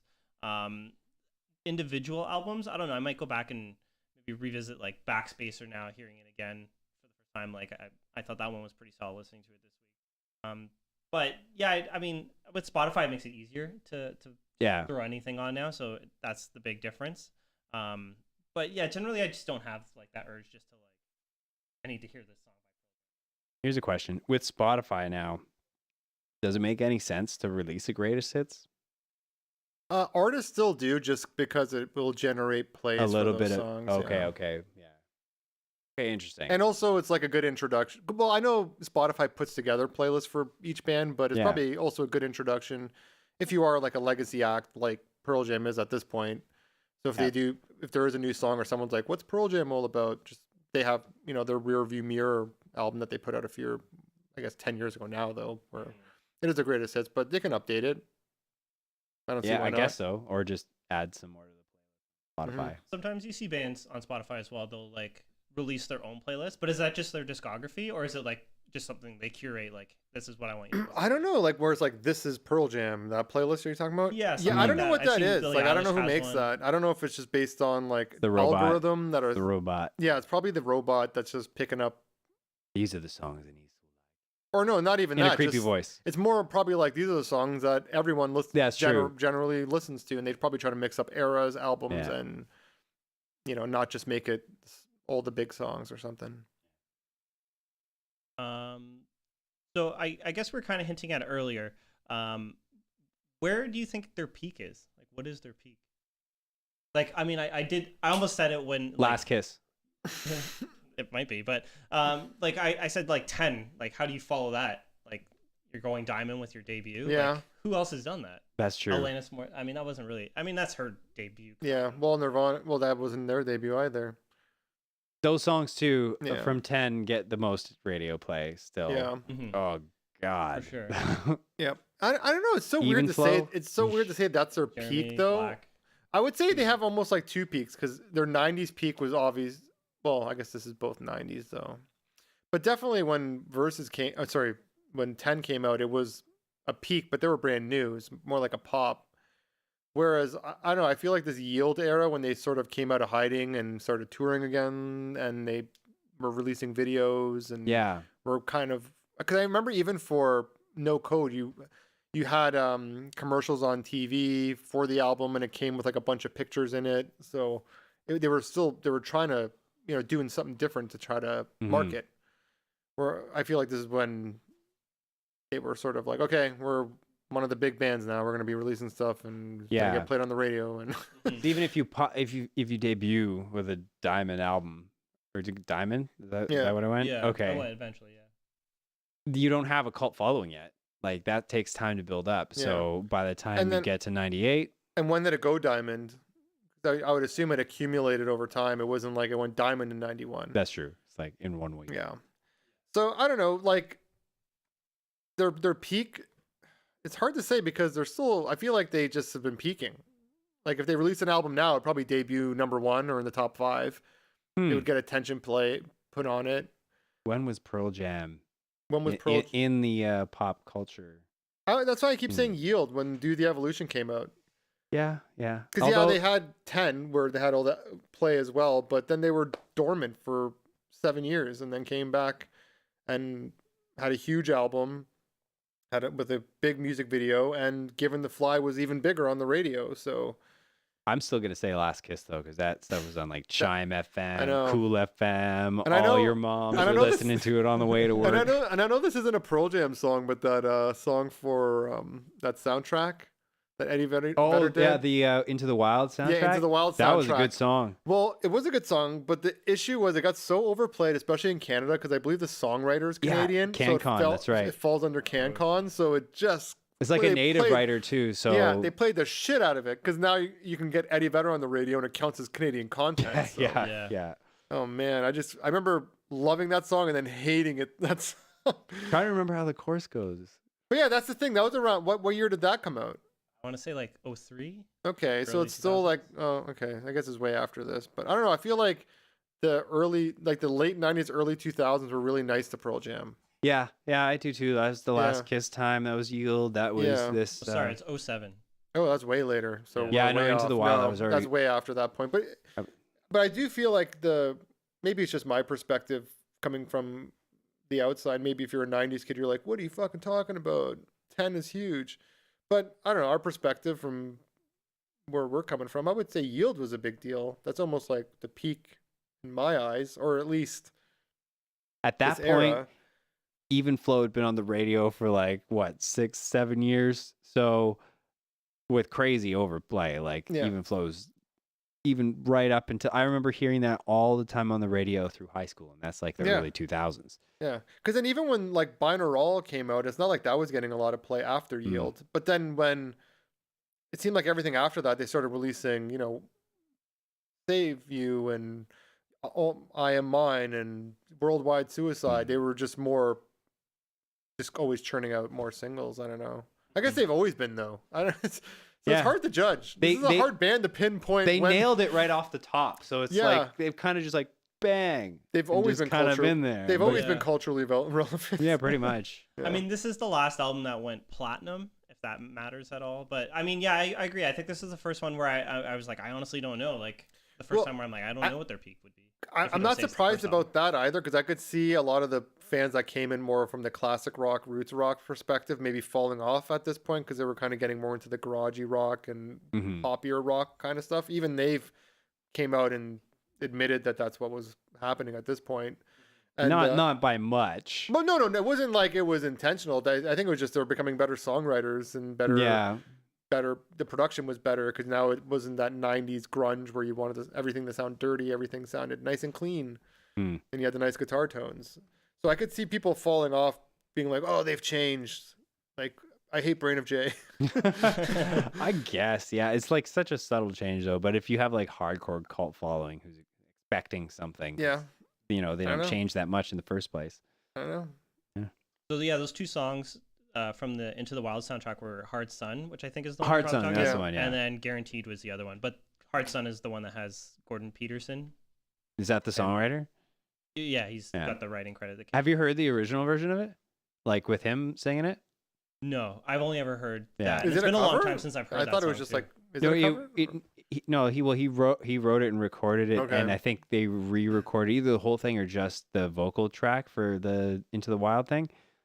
It's good, but Eddie Vedder is definitely better. Oh, yeah. Just yeah. Mhm. Everyone loved that song. For all the shit talk about his voice, Gordon, his voice really made that song better. So. No, yeah, for sure. I mean, I think there's moments where, like, just to point out another soundtrack, there's a song, I think when I read it was released from their first album or one of their earlier albums. It was re-recorded just for the movie Out of the Furnace, and like it works. It plays at the beginning or over the opening credits and at the end credits, and his voice fits in that movie, like just based on like the way that movie works. It's kind of like it takes place in like steel mill or steel town in Pennsylvania, so it's like a workman song. Like Sounds like Pearl it Jam. would fit. Yeah, it fits in the context of the movie. It fits in the setting of the movie, like his voice and the attitude that he brings. So I mean, I think he works well in movies. I know he's like did a bunch of songs for, or at least one song for Big Fish. So like it does work like in movies, like when there's more context to it, or if there's a certain angle that you're working thematically. But definitely you are works just in not generally thematically in that theme on a day-to-day basis. Yeah, no, yeah. I get it. Yeah, Whatever. when I hear it on the radio, I'm You just don't- like, you know what? You're not a steel worker. I'm not a steel worker. I'm not a blue collar guy. So. Yeah. Yeah, so that's that. I guess we can ask the next question here. This will be interesting because they have 11 albums. How do you rank this band's discography? Who wants I'll go first. I'll Go for put it. this one ahead of 10. Done. That's it. That's it? I'm out. So it goes Yield 10 and then drop the mic. I mean, like I don't know any of their full albums beyond that, so there's good songs other here and than, like, there. singles. Yeah, I know Mhm. that was sort of my angle too going in, but I had when downloading became a thing that Pearl Jam was one of the first bands I was like, okay, I can finally listen to Versus, Vitology. You know, I kind of went back and I remember Binaural being like one of the first CDs I burned, where I printed off the cover and the back cover For back what? in when I was a pirate. Nice. But I'll go with my rank. I didn't know how to approach it because I was like, okay, I own like half of these sort of, and I don't own the other half. I sort of listen to them after, but some of those singles I really love. So I tried to do like a good mix. I might be blasphemous to a Pearl Jam fan. yeah. You're going to get killed. So I had Yield #1 just because it's like the album that like made me like a big fan, I guess, or a fan of them. Yeah. And just I love the song because since they are a band where it's just certain songs they go back to, and Do the Evolution, Brain of J, Given to Fly, which like those are some of my faithful. Those are some of my favorite songs by them. So I had that #1, then 10, which is a classic, and then I put their self-titled, which I guess is really disliked. Oh, really? But I don't know. I owned it, and I listened like the shit out of that album. It's like a really good rock out album. Then I had Versus, Vitology, Binaural, Riot Act, Backspacer, No Code, Lightning Bolt, and then Gigatron. So that was my order. I'm. It's not all albums are pretty solid. Gigatron, it's just because when it first came out, I wasn't really feeling it. I liked it a bit better this week. It's just the production sort of is changing up again, and I don't know. A cool name. Gigatron, yeah. And then It's Gigaton. yeah, Gigaton. Sorry, I had Tron. written there. Gigatron is way cooler. It should have been Tron. Gigaton. Sorry, whoa, I put the R in there. But I know that's an order. Yeah. No, I mean, well, I don't know how close it'll be, but I did have that song last. I'm mostly because I listened to it for the first time today. So I'm like, I mean, there's songs like Dance of the Clairvoyants I thought was a standout track. But mine is, I have Vitalogy #1, just because that was the one that got me into them, for similar reasons why you like Yield. Yield I had as #2. 3 was 10, because it has all the hits, the bangers, everything's on there. #4, I like Backspacer a lot, just because they're changing around, messing with their sound a little bit, and I think Will Ride Suicide on that? No, The Fixer. Oh yeah, okay, yeah. That's fine. I like Backspacer too, but I had it lower just because I didn't listen to it as much as like some of the other ones ahead of it. Right. And then I didn't mind #5. I did have the Pearl Jam. Where did you have the self-title? 3. 3. Yeah. So I didn't mind that one. I thought that was pretty good. It's a decent mid-2000s album. So I like that one. And then I had No Code, and then Verse. Just I don't know. Yeah, I could see Pearl Jam fans hating me for that one. I know. What are you talking about? How can you It's put that funny album because way going down through there? the discography, when I listened to first going through an order and listening to it, I'm like, oh, this is very reminiscent of 10. Like some of the songs even sound like sequels to other songs. Mhm. But then kind of listening to it in a vacuum after, where I kind of isolated and been like, okay, let me go back and listen to it since everyone loves this so much. I'm like, yeah, it probably is better than 10. But I still love 10 more just because I have way more attachment to it. Well, it's funny just like doing the research, like whenever, when a lot of the reviews are like, this one's a return to form, to their roots. This one's a return to form. It's like, I know. what do you, When did never they left us deviate? alone. yeah, let them mess around with their sound. Who cares? I know. don't want to hear 10 Yeah. 10 times. Return to forms. Like, is that a compliment? I don't know. Anyway, sorry for interrupting. Oh, Gordon. no worries. And then I had, Binaural, Riot Act, Lightning Bolt, and Gigaton that's what rounded it out. Gigatron. So, I mean, it sucks because I'm listening to these albums, like, all in a week. I usually just listen to a discography at a time. So, like, the bottom 5 of that list are probably, like, I don't know if I'd die for that or stand by it, like, 100%. And I feel like for me, it's like 11 solid, good albums. But if I was to like just filter out the songs I really like, I can probably get like 5 amazing. I don't know. I'm removing like half their discography by doing that, but I don't know. For me, I was never really followed them that closely to have that much attachment to any of these albums, really, other than 10 and Yield. Mm-hmm. You just got to hear the live versions. Yeah, probably. Maybe if I that's saw what it them is, live yeah. once, I'd probably be like, I'm growing my hair out. I'm doing it. I'm doing it. Quit my job. Got the tattoo of that guy, their logo. So I guess we can kind of round this out by asking, where do these guys fit in history? Like, I know they're the top selling record or top selling American band of the 90s. They outsold Nirvana. I mean, well, for obvious reasons there, but I was gonna say, if you like take grunge, would you say that they won grunge music? Won it? Just because they still releasing albums, no members died. They have remained successful this whole time. They never really fell, and they've just sort of like dominated like rock music, and they're considered like one of the still like kind of American, more like a rootsy rock band that's still sort of kicking. That was sort of still a progression when they came out. It isn't like a lot of the ones coming out now, like a Darkness, for example, where it's just sort of almost a parody of like the 80s, 70s, 80s rock music. This is like an actual progression, and it's still sort of connected at all. It's like the missing piece. It's weird for you to say that. Did they win grunge because they're like not that grungy? Well, no, but none of those bands were that grungy. I know. Let's be honest here. It's just sort of a label, but what does it mean? Or grunge? the post grunge and all that. It's true though. That's a long stretch from 90, 91. Yeah, 91 to 2021. That's a long stretch to keep it going. Yeah. And to stay relevant. Because I know like other bands that kind of started in the 90s and are still around, like a Foo Fighters, like a Weezer, like even like Bush still releases albums, and STP, well, they're still using the name, you know. Or whatever, we can just. But a lot of them, you know, they had their bad albums, they kind of fell off, they went too commercial almost, or I feel like they were the only ones that sort of just stayed really true to what they were. Yeah, they didn't change. Well, I mean, like Radiohead is arguably more successful. Than Pearl Jam. I don't know. Like now, Well, but I right don't now, associate them with like the I early know. 90s. I guess they're a little bit later. Yeah. But not by much when you consider the same generation. They're still kicking right now. Yeah. But they were changed a different lot. lanes. It's true. But because Pearl Jam stayed true to form. Yeah. Most of the time. So that's the difference. Like they kept it going. Mm-hmm. They kept doing the same thing for the most part, and they managed to make it work. It's probably their gift and their curse, because it's their gift because they're not going to lose any fans. They're not alienating anyone. If you're a rock fan, I don't see why you wouldn't be a Pearl Jam fan, just because they make really good, just kind of rock music.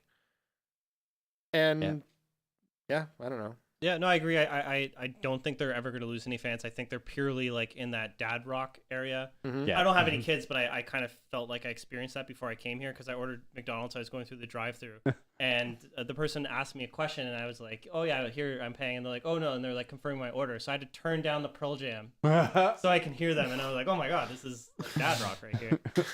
But that was kind of interesting. But yeah, I see what you're saying.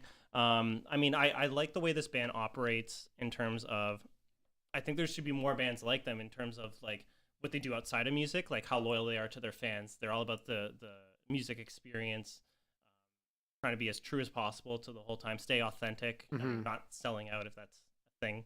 So I think that's where their importance lies. And of course, yeah, they're making just great alternative rock music. Yeah. I mean, they've shifted. It started as grunge, but they've definitely moved on from that. So I could say, I don't know if they won grunge, but they definitely beat it. Yeah. That.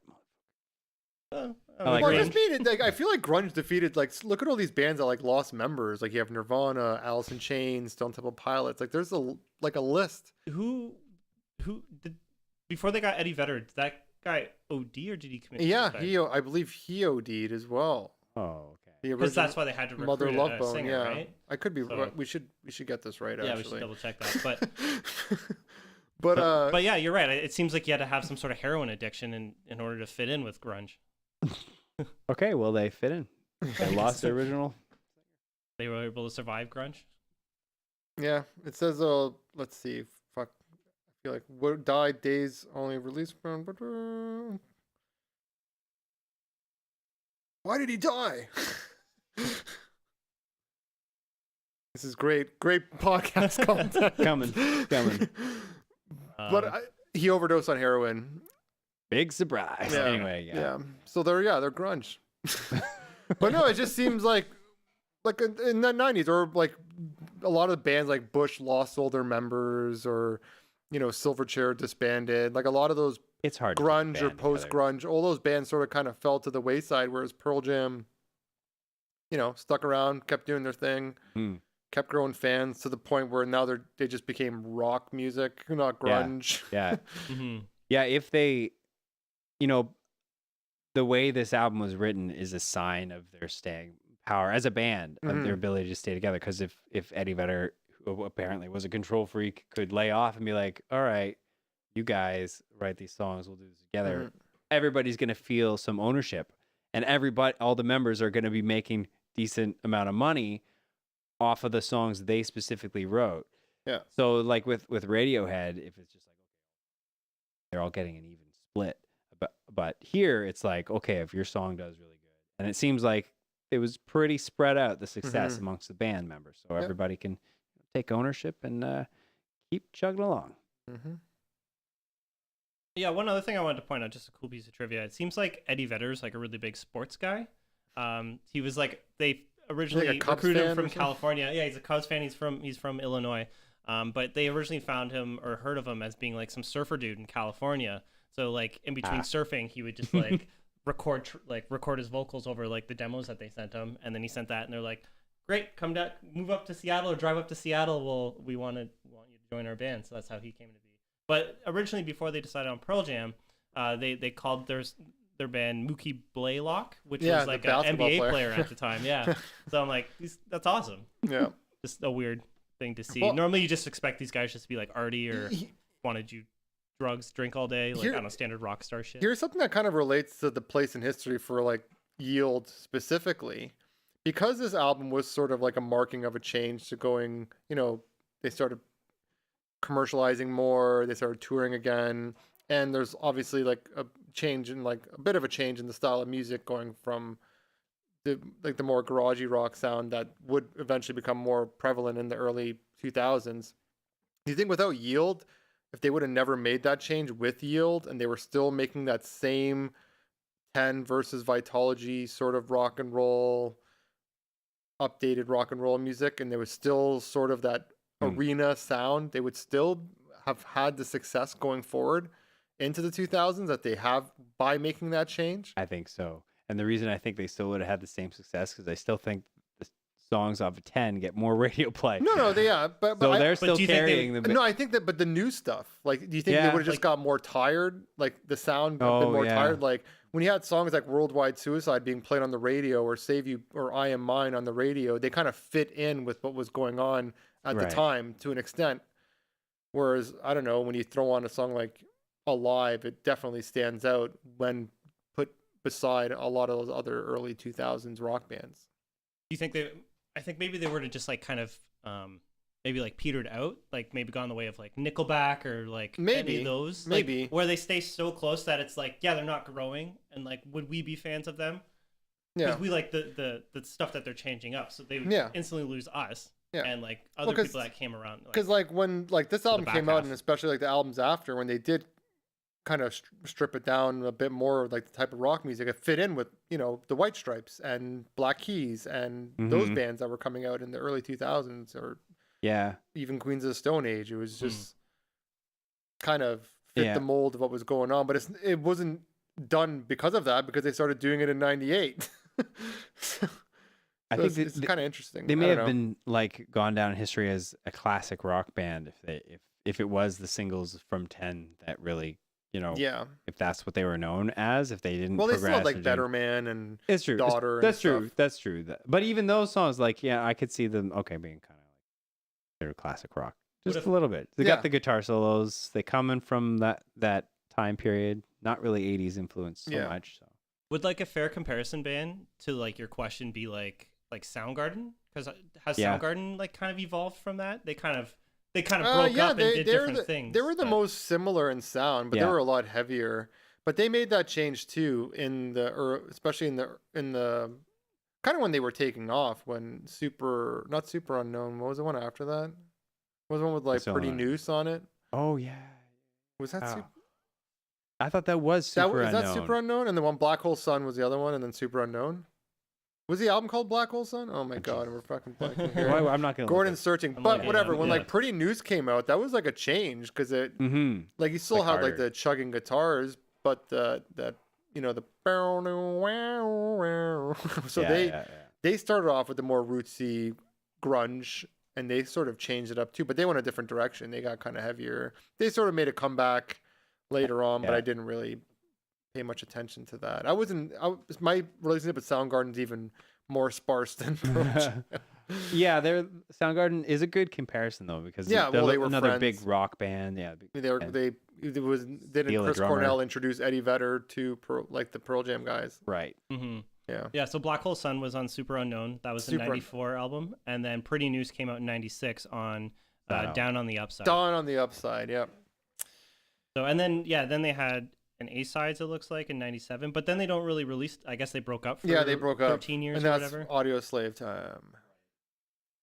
But yeah, no, that's a good comparison. But yeah, they changed it up a bit too, but then they split immediately after.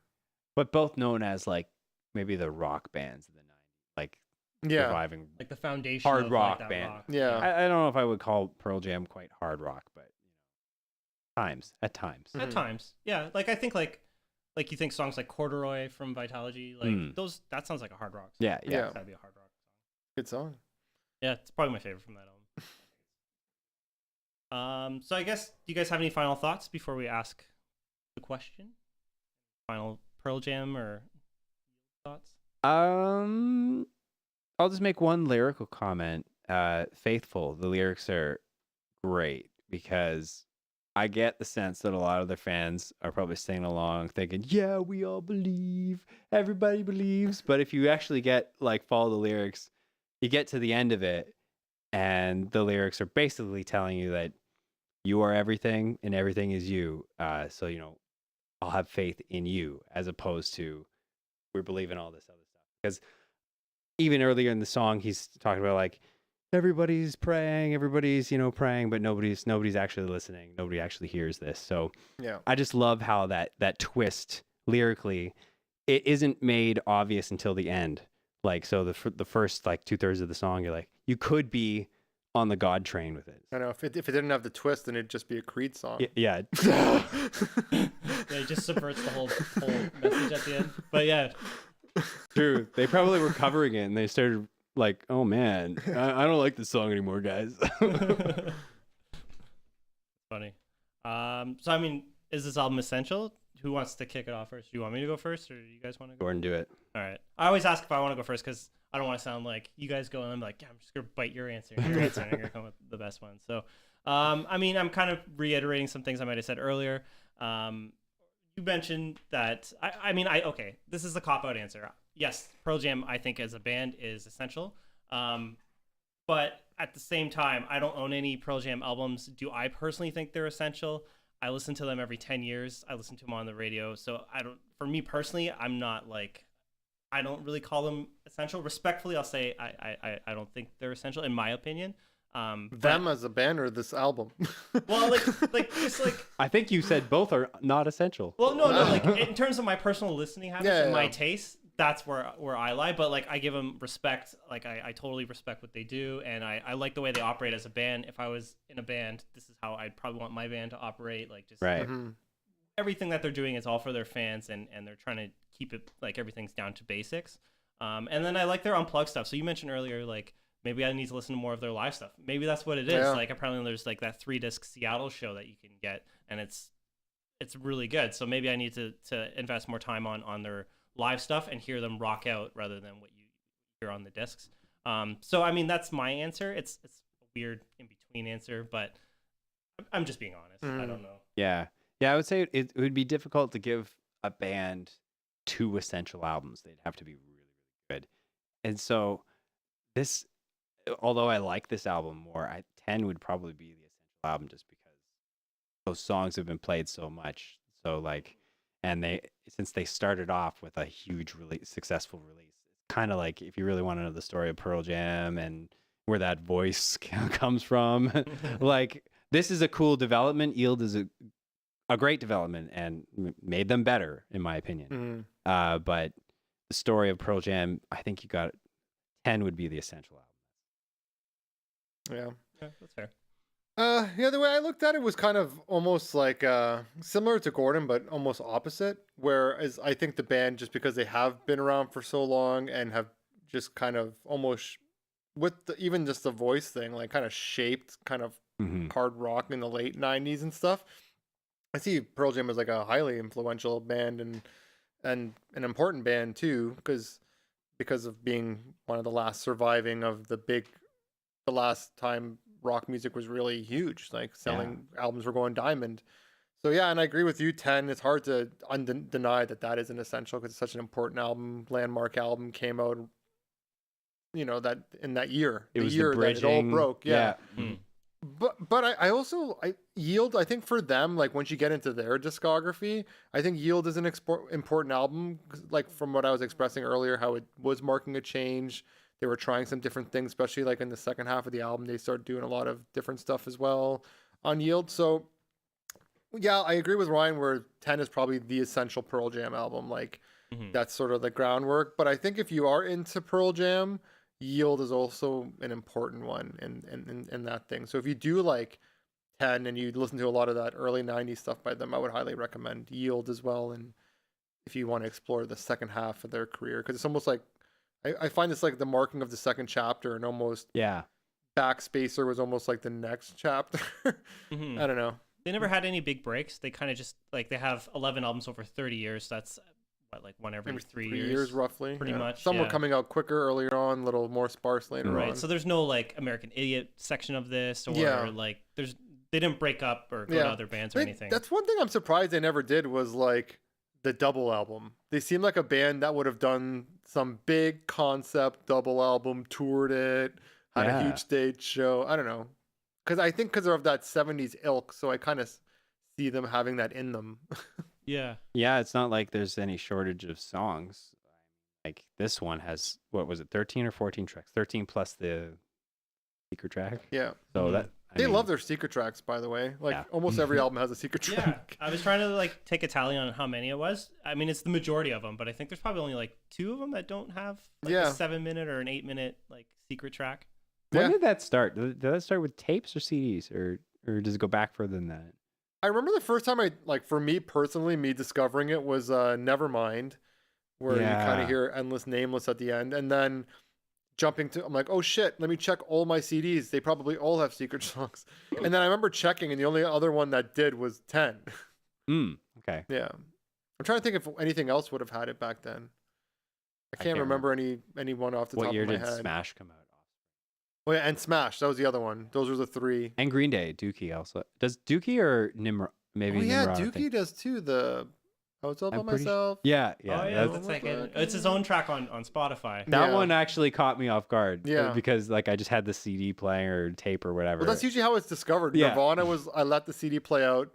Dookie was I let the CD play out, but I believe 10 was like me actively searching, Yeah. and same with Smash. Whereas nowadays you'd be like, is my Wi-Fi down or what? Yeah, it says it's still playing, but I don't hear anything. Yeah, I mean that's the thing with like CDs, right? Like you listen to CDs and you didn't know about those hidden tracks, but now you put it on your computer and you're like, oh, why is that one 21 minutes? Like, Oh, it's from the 90s. we need 10 minutes of silence to get to that hidden. So yeah, that's all I got. Do you guys have anything else or? I think it's a great it's a great album. Great listen through, lots of ups and downs. So I agree. It's a great album. Like any of their albums, really, you could probably jump into and, like I was saying, pick out a bunch of tracks you like. But Yield specifically, I just love. yeah. Like I love a lot of those tracks on Yeah, here. no, I agree with what you're saying. Like, I mean, out of all these albums, like the way I rank them and whatever, I don't return to it. But at the same time, I'm never really disappointed that I return to any of these albums. Like, there's no album on here that I'm like, that's a piece of trash. I'm never going to listen to that. There's something in there that I enjoy. Yeah. Like, there's like, I think you said earlier, there's like 2 or 3 songs that you're always going to like Would you say it's back to. Would you say, I know, kind of bringing this up late, but would you say it's like they play everything safe? Not everything. They like come on, there's spoken word on the album. Yeah. But let's say 2 out of 13 tracks Yeah. they That's step what I out. say, like if that 2 or 3 tracks that they try something different on, if they really failed, whatever, it's still a Yeah. good album. Yeah, you still But- have 10. But yeah, I don't know. Safe kind of works for them. They're so good at what they Mhm. do that I don't want them to do anything else really. Yeah, I think their earlier stuff, they were less likely to play it like safe. Yeah. But that's probably like that's where all their classic stuff is. So like everything was like bending to them. Mm-hmm. So it's a little bit And different. I think also a big difference with them compared to like a Radiohead is these guys are like Stone Gossard and Mike McCready are guitar players. Yeah. Like they are literally playing off each other. They're doing a bunch of guitar tricks. They're doing a lot of solos, a lot of little riffs, playing off of each other, a lot of little flares, beautiful guitar tones. Yeah. Different on every song. Like they're guitar players through and through, where a band like Radiohead, whereas I love Johnny Greenwood as a guitar player. He is not of the same. They would Radio has standard. no problem being like, let's just do keyboards. Yeah, for or this let's not have a song." guitar in this. Yeah. Who need, Exactly. anyone can play guitar, right? exactly. The thing about Yield as an introduction to would be a nice introduction if you're going to check it out is that because it's split between all the different band members writing, you get to know the band. I felt like I got to know the band a lot better just listening through and reading some of the lyrics and checking out who did what. Mm-hmm. Yeah, so that's all I have. So I guess Cool. wrap it up. Let's So wrap it up. thanks for joining us on the Essential Albums podcast. A great time talking about Pearl Jam, a band that we collectively don't really talk about as often, but I'm glad I was Every able 10 to, years. to do Every it. 10 years. Maybe 10 years later, we'll talk about 10. 10 years, yeah, we'll talk about their double Perfect. disc when that comes out. And yeah, so thanks for joining us. Like and subscribe. Feel free, if you're watching on YouTube, feel free to leave any comments. We appreciate your feedback. Yeah, give us your ranking if you got one. Yeah, I always love the rankings. Yeah, Facebook, Instagram, the Essential Albums Podcast. Yeah, so join us next week when we're talking about Tools, Onima, or Enema. People get mad when I say Onima, but I always say I Onima. said Onima. I'm pretty sure I looked this up a long time ago, but we'll check it out next week and make we'll sure let we you know. We'll get back to you on that. All right, yeah, music by Ryan Dugal and artwork by Vincent Tran. See you guys next time. Peace.